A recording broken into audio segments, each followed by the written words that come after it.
If you're having trouble finding Ant-Man, you could probably go to Big Bad Toy Store and you'll probably find him along with Wasp. So just click the link in the description box below.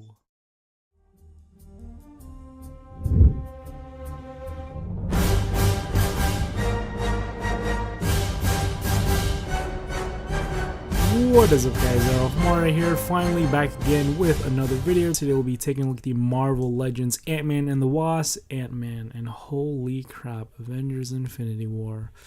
I'm shook. Oh yeah, this is Build-A-Figure Obsidian. So taking a look around the packaging, on the top you get the Pym Particle logo, on the side Ant-Man on both sides, on the back you get a nice picture of the figure with a brief description, so pause and pause right there. And on the bottom, UPC, scan if you want it. And without further ado, let's get into this.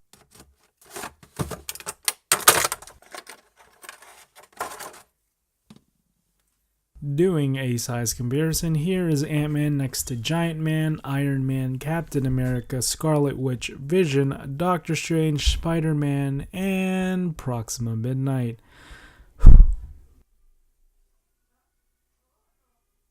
Ant-Man comes with the left leg of Obsidian. Can't wait to build this figure because he is gonna be huge. Look at the size of that.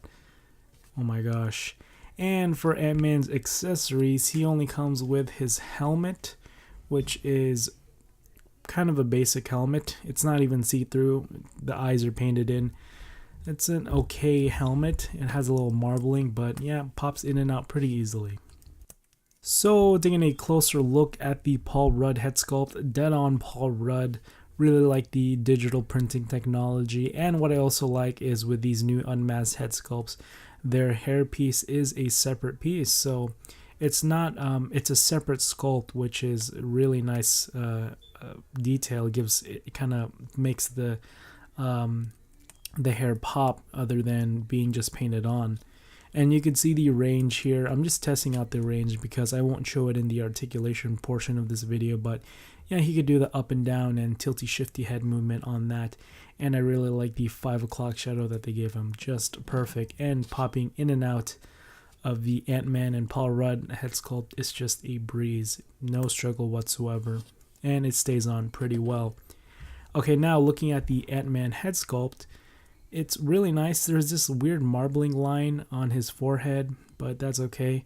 You can see the silver plastic that they use here and the silver paint. You can see there's a little piece of hair, but whatever. It's a little sloppy here on the back, but that's okay. On the front, it looks clean. Really like the texture and glossiness to it.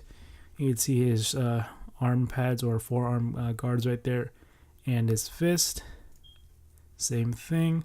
He has an open hand on the left. See the pads right there, a little paint splotch, but that's okay.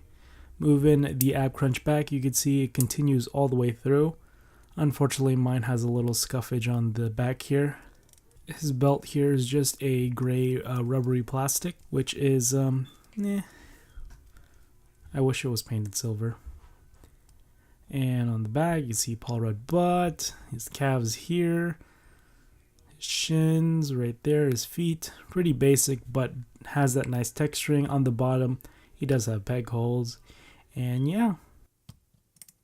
For Ant-Man's articulation, starting off with the head, he does rotate all the way around. It looks up that far, which is kind of stiff, and down that much right there, which is great. And he does have the tilty shifty head movement right there. Not that much, but you can achieve it. His arms here do rotate all the way around. They go out that far, which is great. And inward, that much. Right there.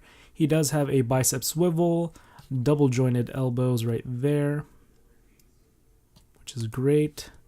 His wrists here do rotate all the way around. They go down that far and up that much, which kind of, you can tuck it in right there. You can see it right there. It doesn't overlap it. Same thing with the left hand here. Rotates all the way around. It can bend up that far and down that much. Now for the disappointing part of the figure, the ab crunch. One click forward, barely, and one click back. It's okay. He has a waist rotation.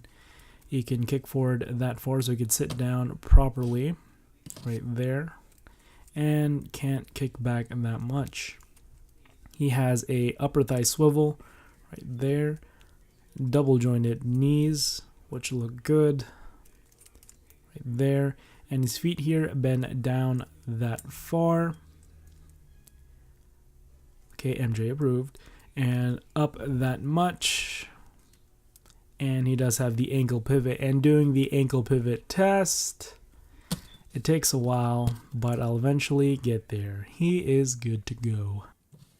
So taking an even closer look at Ant-Man, starting off the head. Just to show you again, it's not transparent. Popping off the head, pretty clean, and that texture continues throughout the neck. You can see the peg hole right there. Pretty much the same thing with the Rudd head sculpt. Popping that in, just a breeze. It looks very flush with the neck, which looks nice. This piece looks like a separate piece. You can see the scuffing right there. I think kind of got glued on and then probably took a piece or a chunk of plastic right there. Looking at the armpits here, pretty clean paint throughout. You see the butt right there. Nothing really wrong with it. No, nothing really major paint splotching. Probably little red dots here and there. You see the pegs there aren't painted black on the inside, which it doesn't bother me, but I wish that they had black pegs on the inside. Same thing it goes for the legs here. You see the red on the inside, but that's okay. It is expected. You can see right there on the bottom his feet. See that texturing throughout. Really like the sculpt and like how it's overlaid and layered. This is a layered figure. And the red head sculpt. I really like this head sculpt. I wish they gave him a normal head sculpt, but I guess that is expected with the with his kind of persona as Ant-Man. But I believe the 10th anniversary Marvel Legends with the yellow jacket figure is probably gonna have a normal expressed Paul Rudd head sculpt, so I can't wait for that too. And you can see the comparison between Giant Man. Nothing really major changes. It kind of has the similar, like this could be like the foundation, and they built upon the Civil War suits, so they just added a little more touches here and there. But from a distance, it looks almost identical. The belts here is kind of different. The patterning of the red and the black is different, and the color is different. Kind of a lighter gray here on the Giant Man figure. So yeah. So yeah, that is it guys. Hope you guys like it. Be sure to rate, comment, and subscribe. Hit that bell, turn on notifications, because I'm probably going to be doing a review on the Wasp tomorrow. Be on the lookout for that. And also, I know someone that can get me the Thor figure. So be on the lookout during the weekend for that. So this coming May 5th and 6th, somewhere around there. But overall, this figure, what can I say? He is a Marvel Legends figure. Double jointed elbows, double jointed knees, pretty basic and pretty epic articulation on that. Head sculpts is great. Accessories is okay. I wish they had a little version of this guy, because that would have been really cool. They did it with the previous first movie Ant-Man, but they didn't do it with this one. But that's okay. What else? The head sculpt, perfect. Digital printing technology.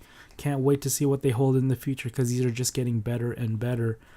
Yeah. Other than that, the QC on the they gotta watch their QC on the paint, because that's just terrible. I had to pick out several different Ant-Mans to find the perfect one, and this one was the perfect one. So yeah, that is it guys. Arolf more signing out. Peace.